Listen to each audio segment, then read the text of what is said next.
என்னுடைய மாலை நேர வாழ்த்துக்களை தெரிவித்துக் கொண்டு ஒரு சில கருத்துக்களை இந்த சட்டத்தின் பற்றி தெரிவித்துக் கொள்ள ஆசைப்படுகிறேன்.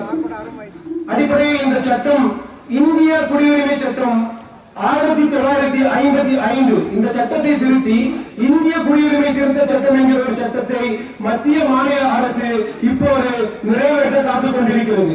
இந்த சட்டத்தில் நாம் கவனிக்க வேண்டிய விஷயங்கள் என்னவென்றால், அவர்கள் சொல்கிறார்கள் இந்தியாவிற்கு அண்டை நாடுகளாக இருக்கக்கூடிய 3 நாடுகளை குறிப்பிடுகிறார்கள். பாகிஸ்தான், பங்களாதேஷ் மற்றும் ஆப்கானிஸ்தான். இந்த 3 நாடுகளில் இருந்தும் மத துன்புறுத்தலுக்கு உள்ளாகி இந்தியாவில் அடைக்கலம் பெற்றிருக்கக்கூடிய அந்த அகதிகளுக்கு நாங்கள் குடியுரிமை வழங்குகிறோம் என்பதாக சொல்கிறார்கள். நல்ல விஷயம்தான். இப்போது நாம் முதலில் இந்த நாட்டினுடைய கட்டமைப்பை ஆராய வேண்டும். இந்திய நாடு என்பது அரசியலமைப்பு சட்டம் என்ன சொல்கிறதோ அதன்படி நடக்கக்கூடிய ஒரு நாடு, சட்டத்தின் ஆட்சி நடைபெறக்கூடிய ஒரு நாடு. இந்த நாட்டில் எந்த ஒரு சட்டம் ஈட்டுவதாக இருந்தாலும் சரி, அரசியலமைப்பு சட்டத்திற்கு உட்பட்டே இருக்க வேண்டும். அதற்கு முரண்பட்டு இருந்தால் அது செல்லத்தக்கது அல்ல. சொல்வது நான் அல்ல, இந்த கூட்டம் அல்ல, இந்திய அரசியலமைப்பு சட்டம். இவர்கள் கொண்டு வந்திருக்கக்கூடிய இந்த சட்டத்தை நாம் உற்று நோக்குவோம். இந்திய அரசியலமைப்பு சட்டத்தின் முகவரை சொல்கிறது, இந்த நாட்டை ஒரு மதச்சார்பற்ற நாடாக, சமய சார்பற்ற நாடாக இந்த நாட்டை வர்ணிக்கிறது. அதன்படி நாம் எடுத்துக்கொண்டோமானால் இந்த நாட்டில் எந்த ஒரு குடிமகனுக்கும் எந்த ஒரு மதத்தையும் எந்த ஒரு சமயத்தையும் பின்பற்றிக் கொள்வதற்கான முழு உரிமை உள்ளது. ஆனால் அரசு எந்த மதத்திற்கு சார்பாகவோ எந்த மதத்திற்கு எதிராகவோ இருக்கக்கூடாது என்கிறது.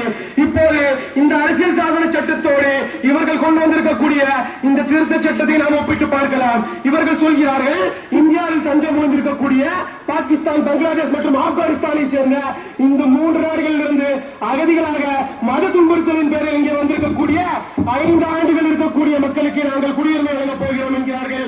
அவர்கள் 6 மதத்தினரை குறிப்பிடுகிறார்கள். என்ன குறிப்பிடுறாங்க? இஸ்லாமியர்களை தவிர்த்து இந்துக்கள், கிறிஸ்தவர்கள், பார்சிகள், ஜெயினர்கள், புத்தர்கள், வைணவர்கள், இந்த 6 நபர்களுக்கும் நாங்கள் குடியுரிமை கொடுக்கிறோம் என்கிறார்கள். மதச்சார்பற்ற நாடாக அரசியல் சாசன சட்டம் இந்த நாட்டை சொல்கிறது.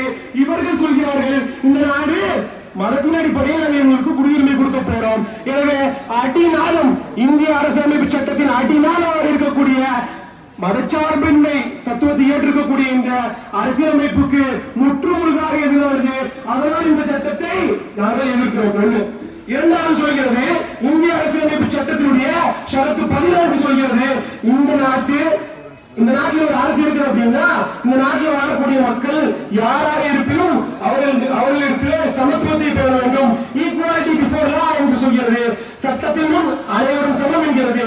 ஆனால் இவர்கள் கொண்டு வருகிற இந்த சட்டமோ இஸ்லாமியர்களையும் சரி, இங்க இருக்கக்கூடிய ஈழத்தமிழர்களையும் சரி வேறுபடுத்தி பார்க்கிறது. அவர்களுக்கு இங்கு குடியுரிமை இல்லை, அவர்களை தவிர்த்து மற்றவர்களுக்கு குடியுரிமை என்கிறது. எனவே சொல்கிறோம், இது ஆர்டிகல் 14 ஈக்குவாலிட்டி பிஃபோர் லா என்கிற இந்த சட்டத்துக்கு முற்றிலும் மாறாக இருக்கிறது.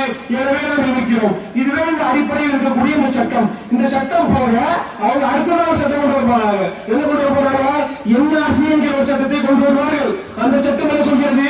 என்ஆர்சி என்பது நேஷனல் ரெஜிஸ்டர் ஆஃப் சிட்டிசன்ஸ், தேசிய குடியுரிமை பதிவேடு என்கிறது. இந்த சட்டத்தை நாம் ஏற்றுக் கொள்கிறோம். இது இஸ்லாமியர்களுக்கு மட்டும்தான் எதிரானது, இல்லை தமிழ்நாட்டில் மட்டும்தான் எதிரானது என்று சொல்கிறார்கள். ஆனால் அடுத்து கொண்டு வரப்போற என்ஆர்சி பயங்கரமானது. என்ன சொல்றாங்க? நாம் எல்லாருக்கும் தெரியும், நாம் இந்த நாட்டினுடைய குடிமக்கள். அப்படிதானே? இந்த நாட்டினுடைய குடிமக்கள் என்பதை நாமளே நிரூபிக்கிறோம் இந்த சட்டத்தின்படி. அதாவது இந்த நாட்டினுடைய குடிமக்கள் என்பதை நாம் நிரூபிக்க தவறினால் இந்த நாட்டின் குடிமக்கள் இல்லை என்பதை அவர்கள் பிரகடனம் செய்வார்கள். இந்த நாட்டை விட்டு நாம் அகதிகளாக நாடற்றவர்களாக தெரிய வேண்டிய சூழல் வரும்.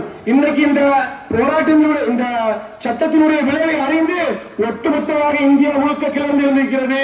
வடகிழக்கு தொடங்கி தென்கோடி நகரான காயல்பட்டினம் வரை இன்றைக்கு இந்த போராட்டம் நீண்டிருக்கிறது.